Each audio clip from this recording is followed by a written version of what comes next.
ಇಲ್ಲಿ ಆಗ್ಲೂ ದೇಹ ಇತ್ತು ಅಂತ ಹೇಳಿದ್ರೆ, ಶವ ಇತ್ತು ಅಂತ ಹೇಳಿದ್ರೆ ಪ್ರವೇಶ ಮಾಡ್ಲಿಕ್ಕೆ ನೋಡ್ತಾನೆ, ಪ್ರವೇಶ ಮಾಡ್ಲಿಕ್ಕೆ ನೋಡ್ತಾನೆ. ಅದರಿಂದಾಗಿಯೇ ಸಾಮಾನ್ಯ ಹಿರಿಯರು ಏನ್ ಹೇಳ್ತಾರೆ ಅಂದ್ರೆ ಶವವನ್ನ ಆದಷ್ಟು ಬೇಗ ತೆಗೆದು ಬಿಡಬೇಕು.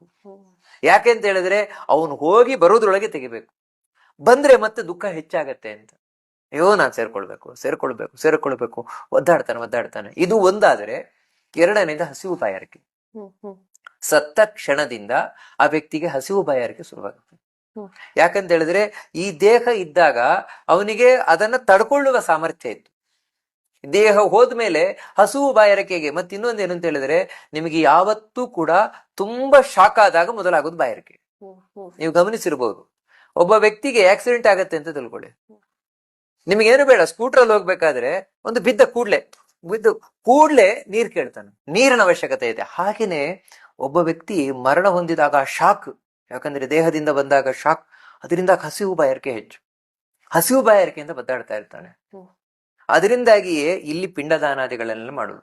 ಹಸಿವು ಬಾಯಾರಿಕೆಯನ್ನು ಇಲ್ಲಿ ನೀರು ಕೊಡ್ತೇವೆ, ತರ್ಪಣ, ಇದು ಯಾಕಂದ್ರೆ ಹಸಿವು ಬಾಯಾರಿಕೆನೆ ನೀಗಿಸ್ಕೊಳ್ಳಿಕ್ಕೋಸ್ಕರ. ಇದು ಅವನ ಪರಿಸ್ಥಿತಿ.